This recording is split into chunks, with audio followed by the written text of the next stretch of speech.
I get to sit with these two delightful, talented women and ask them some questions to help us to think about navigating faith and doubt, which has been part of our conversation throughout the day in our Sage conference, and we'll continue in tomorrow morning with Jerem Bars, as I'd mentioned. But Karen and Margie, if I may, let me just start simply, broadly. What drew you to the arts, and when did you first get a sense that you're actually an artist?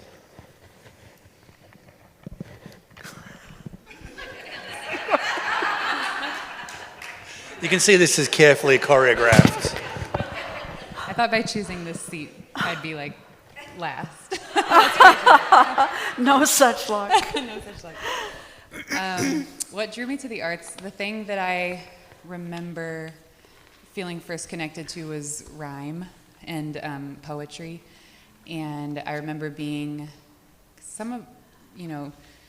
pretty young, and just thinking how exciting it was that words could rhyme and you could, make turns of phrase by putting words that sound alike together. And I had a book of poetry by Robert Louis Stevenson, and I just loved reading it. And I remember writing some poems down on notebook paper and just kind of feeling like they were treasures. They were not, but I felt like they were. And then when I got older, I felt connected to melody, and I kind of was like, I think if I put that with rhyme, that's a song, and that's what made me interested in songwriting.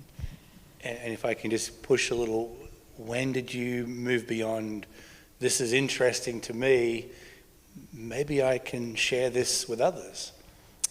Yeah, I think I started writing songs from a pretty young age, even in junior high or high school, and I'd share them with some friends in like awkward, moments looking down. Or actually, no, it was really my parents being like, Karen can write songs, and I'd play a song, and no, they were always very supportive of it. But that feeling, like, she plays the guitar, and they bring her out, like. So yeah, I think when I was in high school, and I definitely knew I wanted to share what I was writing with somebody. Yeah. Thank you. And Margie, for you, similar. What drew you towards the arts, and when did you know that you were an artist and you would share your writing? Well, I think that I've always been drawn to music. It somehow speaks and says things that I can't say myself. I've loved reading and books from the time I was really little, and I've been impressed by the power of story.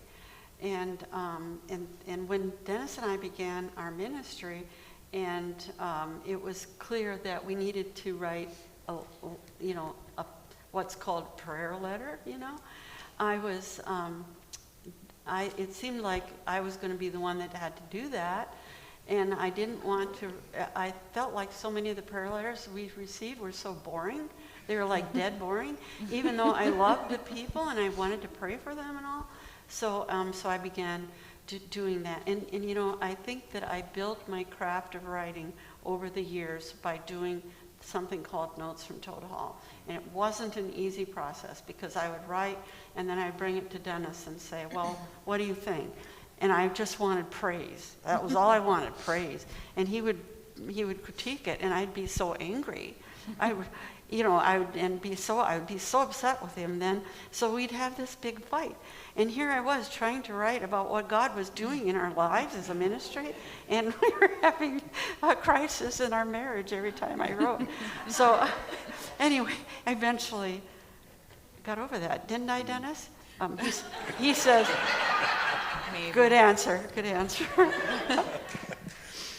Margie, if I can stick with you for a moment, as I think about friends in the arts and different modes and different genres, I've been taught so much, the many ways in which arts can help us reflect on faith and doubt and spiritual realities. I heard in your readings this evening a turn towards the supernatural, an awareness of the supernatural. Is that one way in which the arts can help us? I believe resoundingly, yes, that it can.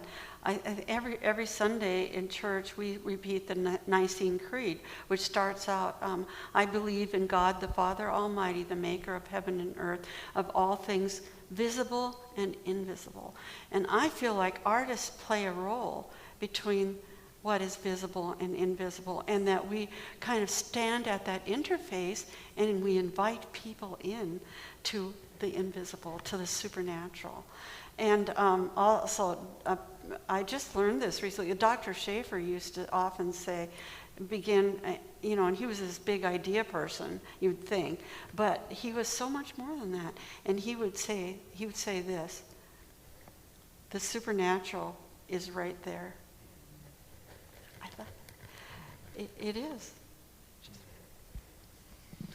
And Karen, not to limit you to this, but just maybe as a contrast, as we heard you sing, and particularly as you introduced one of your songs, coming home, playing in the club, being tired, contemplating, do I hang up my guitar, and then driving to Tennessee for that first album. How does the arts help us as Christians think about faith in the ordinary? Faith in the ordinary. Well, I think it's just a matter of approaching life with a little bit of imagination and being able to see what, as Margie was saying, that the supernatural, the transcendent is near, and there's certainly going to be a lot of mundane aspects of life that you have to fight through, but with a little imagination added to that, you can find the ways that those things have transcendent elements, and I think that's what the arts are for, because you're applying imagination to the mundane. In my experience, not as an artist, because I'm not, but having any number of friends, it seems that a part of the artistic journey often is wrestling, grappling, how do I make sense of my life as a Christian, my orientation towards God and Jesus and the Bible, and as an artist who sees the world slant, who has a different angle or a portal into other aspects. Have you had to wrestle as a Christian with the artistic impulse? Has that been beneficial for either of you? For me, very, very much so. And I like the idea of it, of us placing our imagination into the ordinary, bringing it into the ordinary in the everyday. And I felt like that has been something that has helped me learn that most of us, our lives are not, sensational, fantastic things, but we live in the mundane and the ordinary, and that God has made it a sacred and a holy place for us to be in. And it's partly the imagination that helps us understand that that's how it can be.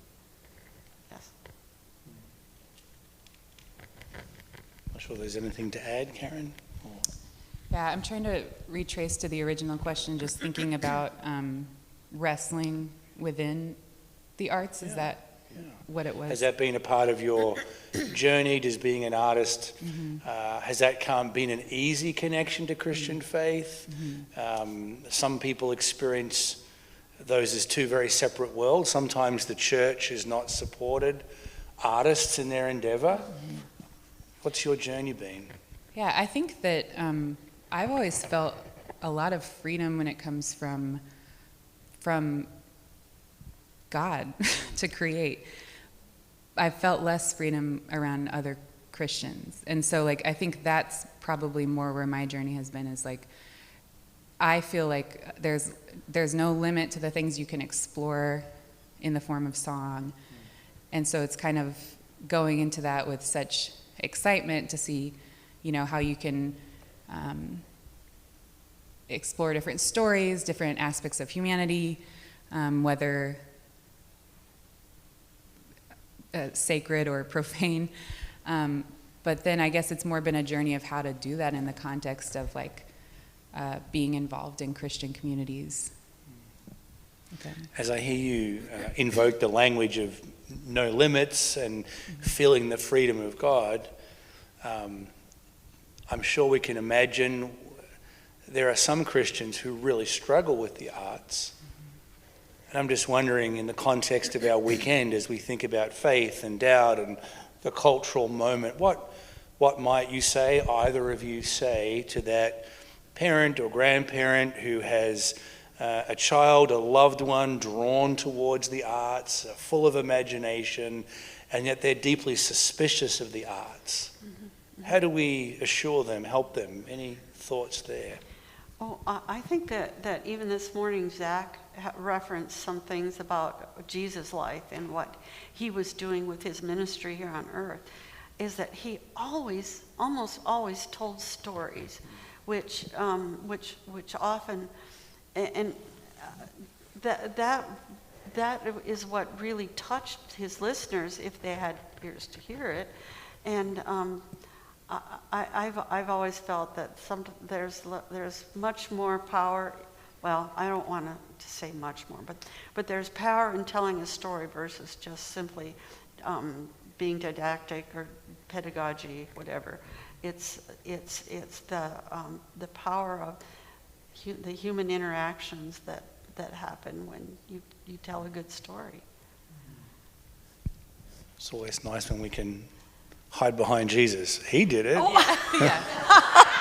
That's how he handled things. Oh, that's so good. You good. That was great.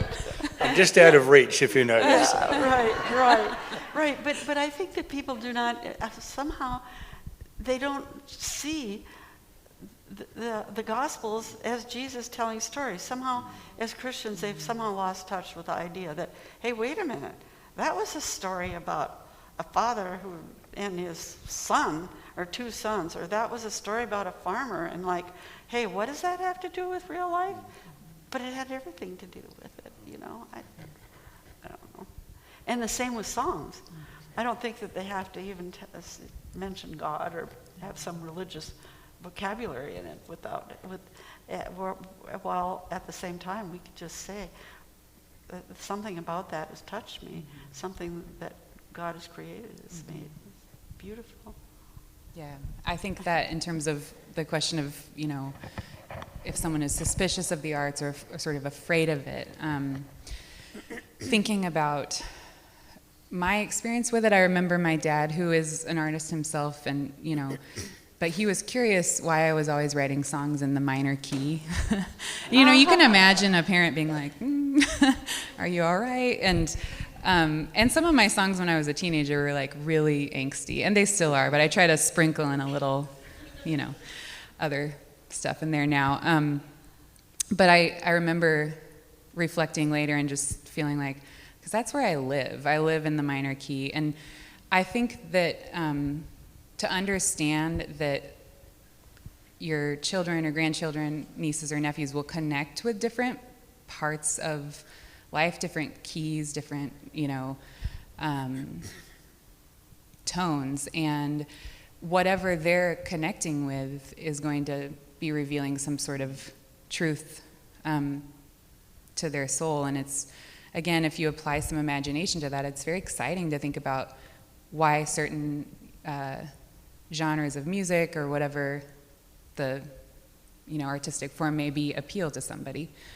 And because sometimes all we do, for instance, I'm not a big fan of metal, heavy metal, but what about it? To some people, that's everything. And so I'm curious about that. And I think if we can just be curious.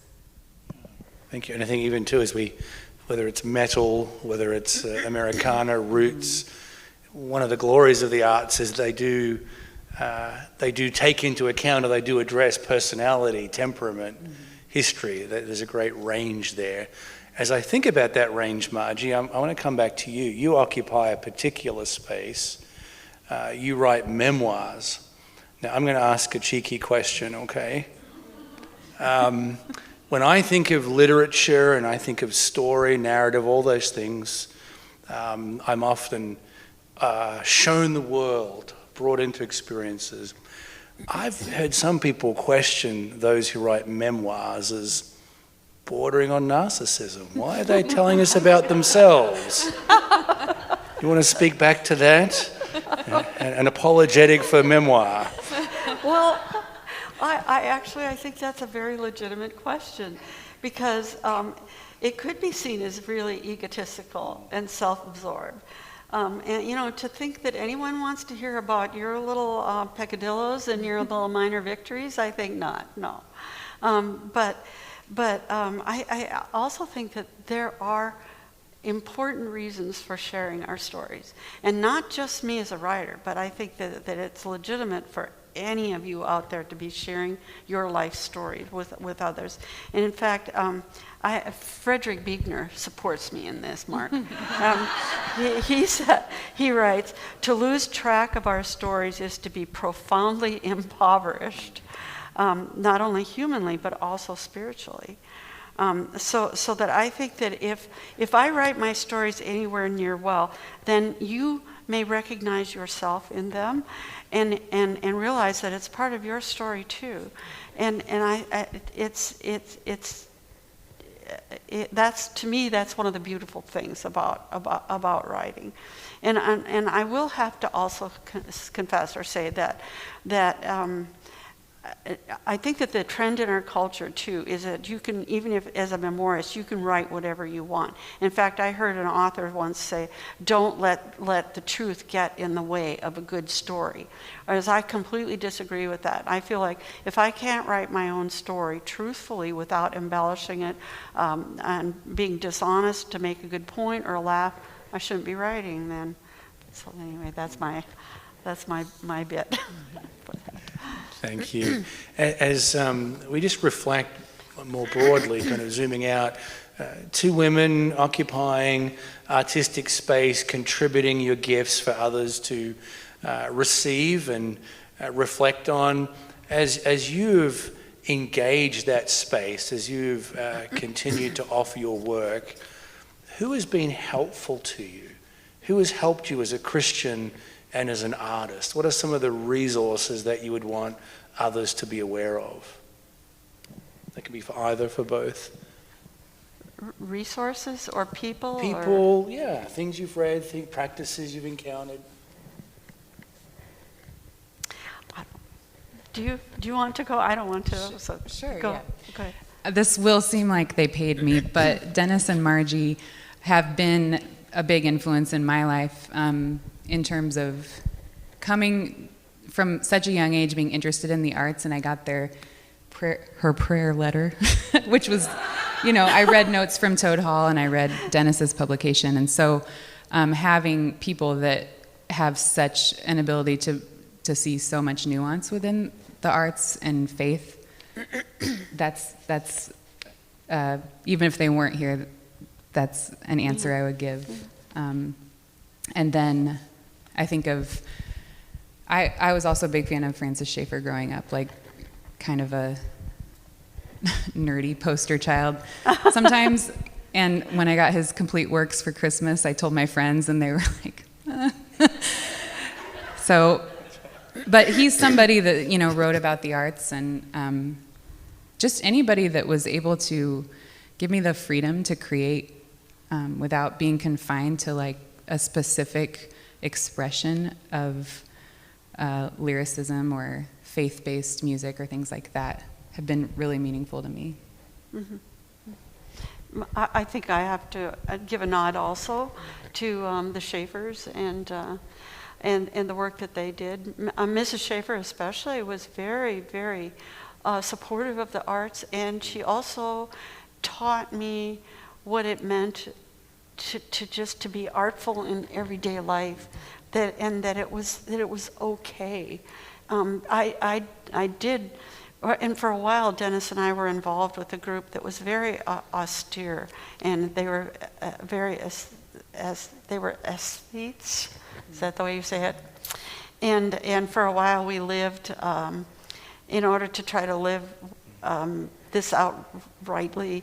We joined a team of an evangelistic team where we lived out of suitcases and slept on Sunday school room floors, and they were very, everything was stripped away unless it was the gospel.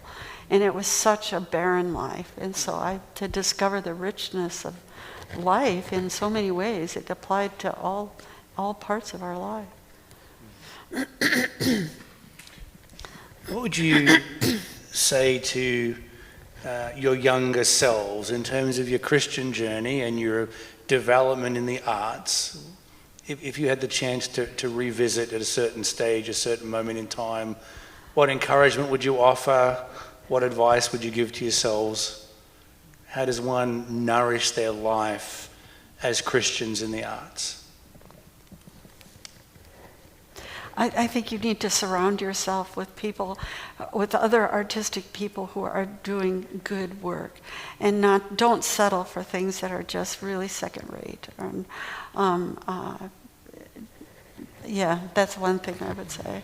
So listen to good music, read good books, go to concerts that are good, and if you're going to watch film, watch good films. Because I think it affects you.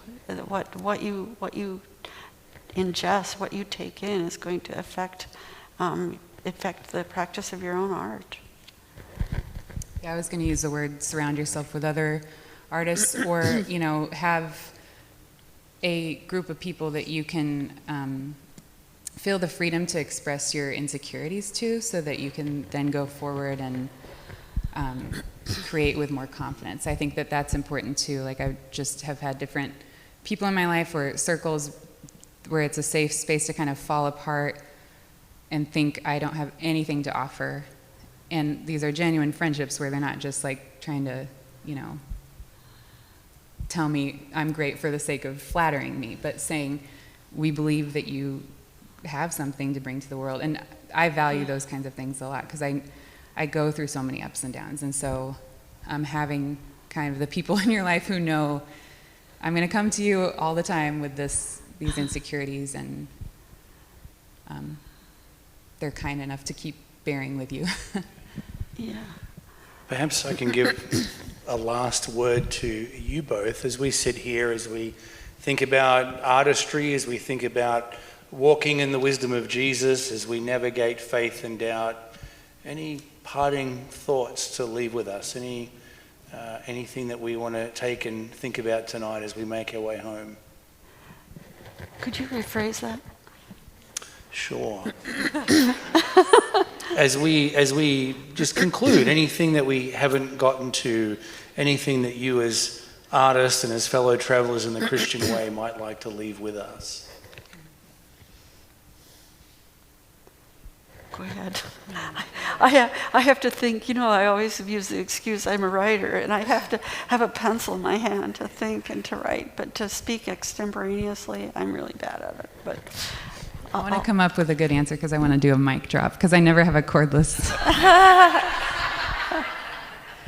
But I think the thing that comes to mind for me is that, any inspiration that we feel being together tonight, to just celebrate that art can do that being together and thinking about music, thinking about, a reading, how special, how wonderful that is. I oftentimes struggle with, as a Christian, does art have to have a primarily evangelistic end? Or can it just be good because it's good? And I think tonight you feel just the goodness of it, and I think that's something we can celebrate. Mm-hmm. I think too that sometimes we limit art and define it as things like music, painting, maybe writing, but I really feel that everyone has some sort of gift that they've been given that they can be creative in, whether it's you're a mathematician or a teacher. And I think in order to love those gifts and those talents, and to really appreciate the creativity that goes into the different vocations and callings that we have, so that it's not just limited. I'd like people to believe it. You are creative. You do have a gift in some area. So. Very helpful, and you've both helped us to see that and sense that this evening. Would you join me in thanking our speakers, our artists this evening, Margie and Karen? Thank you. Thank you.